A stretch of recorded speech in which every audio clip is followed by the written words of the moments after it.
గుమగుమలాడే చికెన్ కారపొడి ready. Hi అండి, welcome back to our channel Light Angels family. చికెన్తో ఎన్నో రకాలైనటువంటి రెసిపీలు ట్రై చేసి ఉంటారు కదా, కానీ ఈ చికెన్ కారపొడిని ఒక్కసారి ట్రై చేయండి. చాలా అంటే చాలా బాగుంటుంది.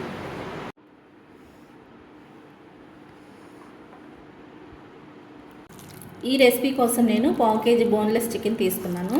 ఇప్పుడు ఇందులోకి 1/2 స్పూన్ కారము, 1/2 స్పూన్ ఉప్పు వేసుకోవాలి. కొద్దిగా పసుపు కూడా వేసుకొని బాగా మ్యారినేట్ చేసుకోవాలి. ఈ సింపుల్ మ్యారినేషన్ వల్ల ముక్కకి ఉప్పు కారం బాగా పట్టి ముక్క అనేది బాగా టేస్ట్గా వస్తుంది. కాబట్టి తప్పకుండా ఈ మ్యారినేషన్ అనేది చేసుకోవాలి.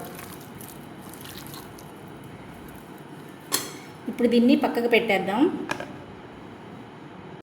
ఒక కడాయిలో డీప్ ఫ్రైకి సరిపడిన ఆయిల్ వేసుకొని బాగా వేడి చేసుకోవాలి. ఆయిల్ వేడైన తర్వాత 2 కట్ చేసి పెట్టుకున్న ఆనియన్స్ను వేసుకోవాలి.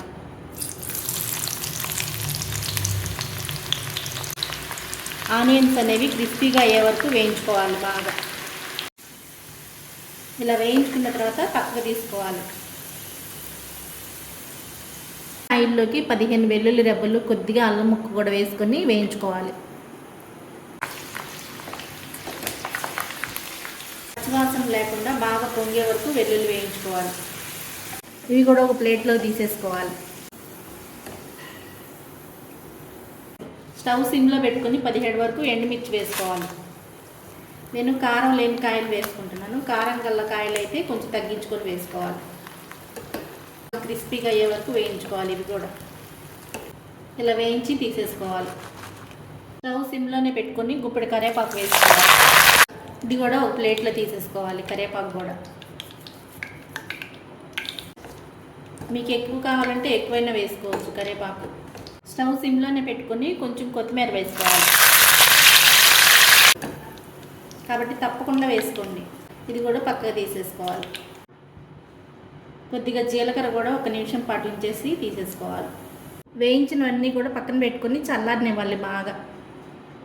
ఇప్పుడు ఇలా వేడిగా ఉన్న ఆయిల్లోకి మనం ముందుగా మ్యారినేట్ చేసి పెట్టుకున్నటువంటి చికెన్ వేసుకొని కొంచెం కొంచెంగా వేసుకొని వేయించుకోవాలి.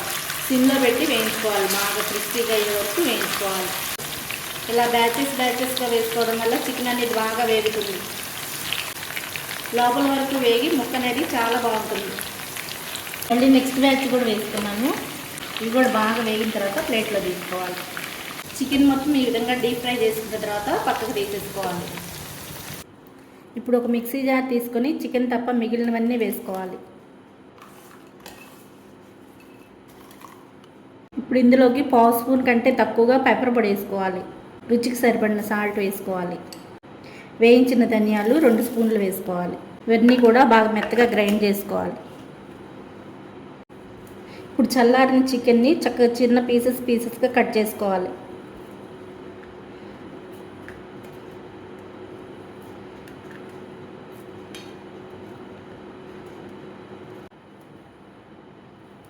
ఇలా సన్న ముక్కలుగా చేసుకున్న తర్వాత పూర్తిగా చల్లారనివ్వాలి.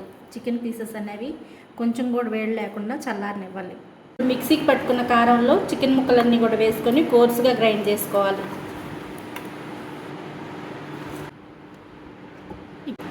ఇదంతా కూడాను ఒక ప్లేట్లో వేసేసుకోవాలి. మూత తీస్తుంటేనే గుమగుమలాడిపోతుంది వాసన.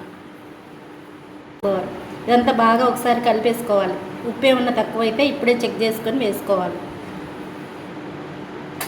ముందుగానే పక్కకు తీసుకున్నటువంటి కరివేపాకును కూడా కొంచెం నలుపుకొని వేసుకోవాలి.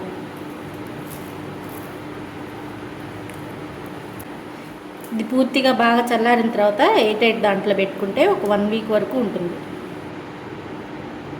ఇలా గ్లాస్ జార్లో పెట్టుకున్నాం అనుకోండి, ఫ్రెష్గా ఉంటుంది. ఎప్పుడు కావాలంటే అప్పుడు తినేసేయచ్చు.